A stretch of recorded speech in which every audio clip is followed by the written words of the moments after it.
Hey guys, what's up? We're going to go ahead and get started right into this, okay? We got a lot to cover, so I want to make sure we get everything in this 15 minutes. Make sure you're behaving for your substitute too. First thing, we're going to go over this problem right here. So it says, how do the decimal forms of fractions help you compare their values? Find patterns or relationships among fractions for 1/8, 2/8, 3/8, 4/8, and 5/8. Okay? So, we get a blank page here. We'll just go ahead and separate these. We'll put 1/8, we'll put 2/8, 3/8, 4/8, and 5/8. Okay, the one I would recommend starting with is this 2/8, because you know 2/8 reduces to what? That reduces to 1/4, right? Because 2 goes into 2 once, 2 goes into 8 4 times. And we know 1/4 is what as a decimal? It's 0.25, right? Okay? And we know if that's the case, then 4/8 also is 1/2. Okay, 4 is half of 8. And 1/2 as a decimal is 0.5. And that just makes sense because 4/8 is twice as much as 2/8. Sorry. My bad. Okay, so we've got 1/8, 2/8, 3/8, 4/8, and 5/8. Okay, and we already found that 2/8 is 0.25, 4/8 is 0.5. Okay, so we've got to find if 2/8 is 0.25, what is half of that? Because 1/8 is half of 2/8, right? Well, what is half of 25? Okay, we can just take 25, divide it by 2. Okay, we know 2 goes into 2 once. 2 goes into 5 2 times.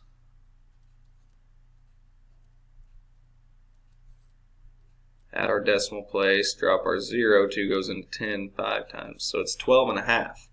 Okay? So if it's 12.5 for 25, okay, but we know that it's 0.25, so we've got to move that decimal from 25, we got to move it 2 more. So instead of 12.5, that's half of 25, we want half of 0.25, so we got to move this decimal 2 more. Okay, and we get 0.125. Well, if we look at 0.125 and we want to try to double it to see its relationship to 0.25, what should it come out to? If we double 0.125, if we double 1/8, we should get 2/8. So if we double 0.125, we should get 0.25, right? 5 times 2 is 10. 2 times 2 is 4, plus 1 is 5. 2 times 1 is 2. And then we got 3 decimal places. So we got 3 decimal places. And then what do you notice? You can take that 0 out of there, you get 0.25. Okay?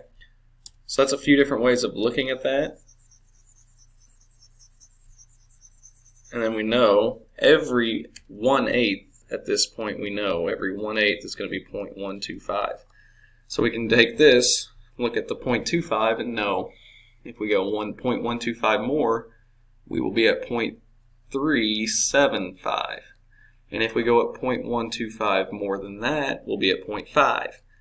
And 0.125 more than that, we'll be at 0.625, right? Because we could actually just say 0.500, 0.250. Okay, from here to here, we go up 0.125 because we're adding an 1/8. From here to here, we go up 0.125 because we're adding another 1/8. From here to here, same thing, go up 0.125 because we're adding an 1/8. And once again, we go up 0.125. Okay?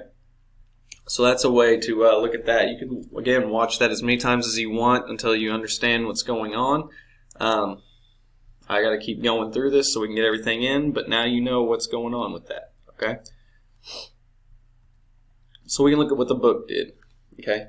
They actually use long division. which again, you can use long division if you want. That's fine. You would take 1 divided by 8 in that first first situation there, and you still get 0.125. And you take 2 divided by 8 and get 0.250, and take 3 divided by 8 and get 0.375. And if you notice, you're going up 1/8 each time, which means you're going up 0.125 more each time. Okay?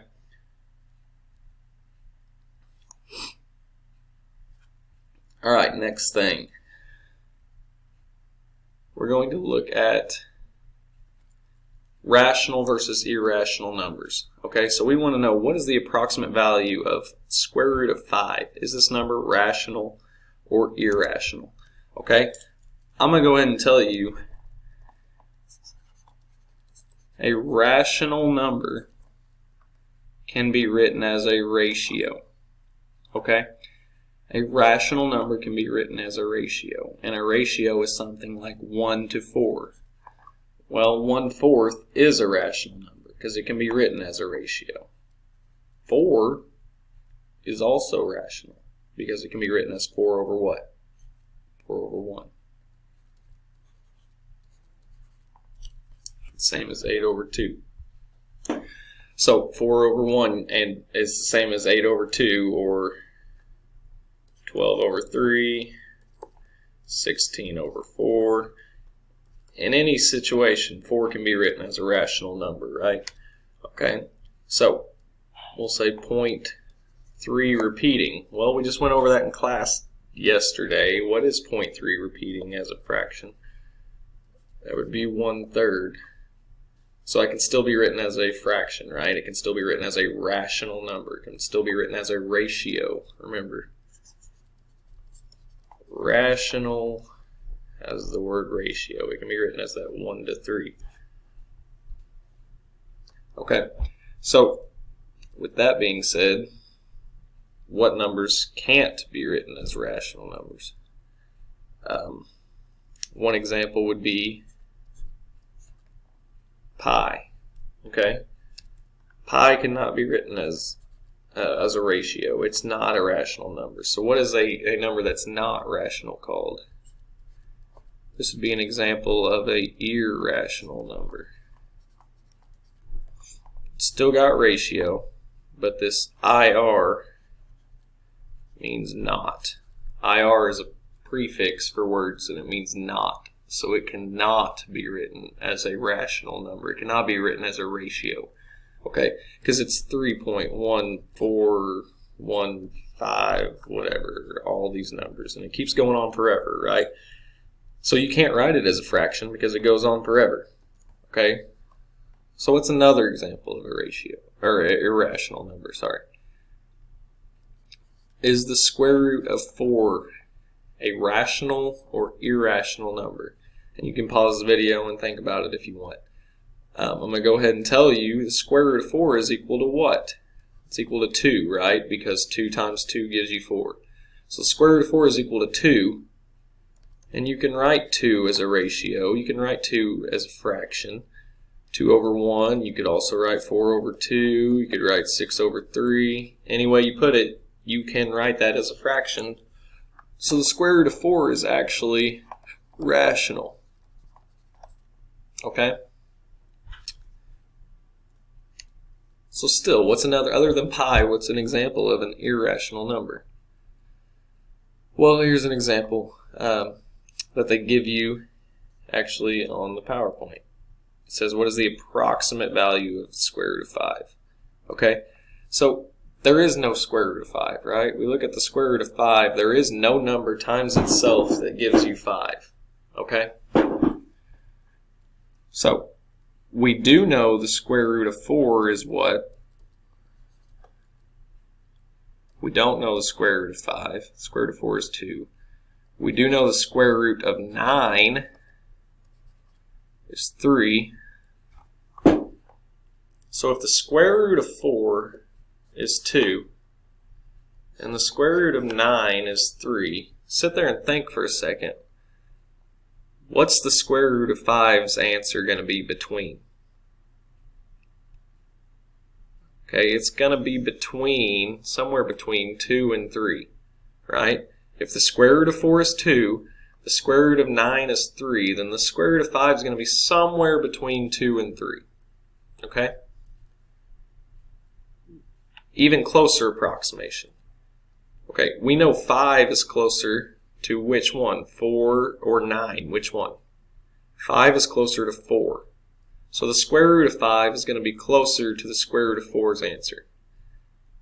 So compared to 2.5, is it going to be to the left of 2.5 or to the right of 2.5? Well, since the square root of 5, since 5 is closer to 4, the square root of 5 is going to be closer to 2 than it is to 3.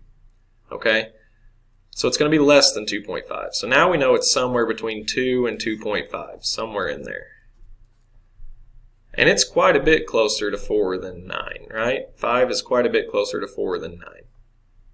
So we know it's quite a bit closer to 2. So a good approximation would be something like 2.1 or 2.2. Okay? You could maybe even get away with 2.3 as an answer, because it's just an approximation. An approximation is just a guess, right? And it's an educated guess, though. It's actually thinking about it and making a good guess with it. We know it's smaller than 2.5, right? Because 5's not halfway between 4 and 9. 5 is less than halfway between 4 and 9. So we know it's smaller than halfway between 2 and 3. Okay? Now, you might not get that right away, and you can rewatch this and you can play it over and over again until you do understand what I'm saying there, okay? Now, back to rational or irrational. Since the square root of 5 doesn't have an exact number times itself that gets you 5, it's going to be like 2.2, blah, blah, blah, blah, blah, all kinds of decimals, and it's going to keep going on forever. Okay, you can type it in a calculator, and you can see that the square root of 5 actually just, there's no repeating decimal. There's no pattern to it. And if there's no pattern to it, there's no repeating, and it doesn't terminate, so it's not something like 0.25 and it's over. It keeps going. That's non-terminating. Square root of 5 would be irrational. Okay? Same with square root of 6, irrational. Square root of 7, irrational. Square root of 8, still irrational. Square root of 9, that gives you a whole number, so this actually is rational. What's the next square root that's rational? Square root of 16 gives you 4, rational.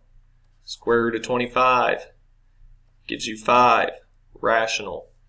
Square root of 30, no perfect square here, no number times itself that gives you 30, irrational.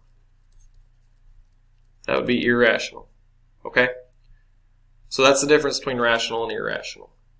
Again, I'll go ahead and show you the difference one more time. I'll put it in a chart. Rational versus irrational.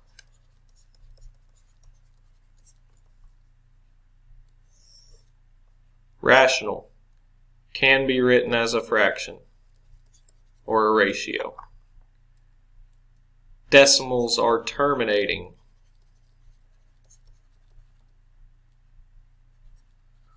Okay, they're terminating. If they are not terminating,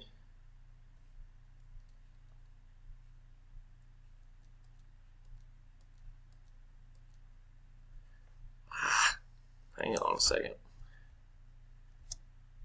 Okay, if they are not terminating, then the only other thing that can be written as a fraction is if it's a repeating decimal. If it keeps repeating, if it's got a pattern of some sort, then it is also rational.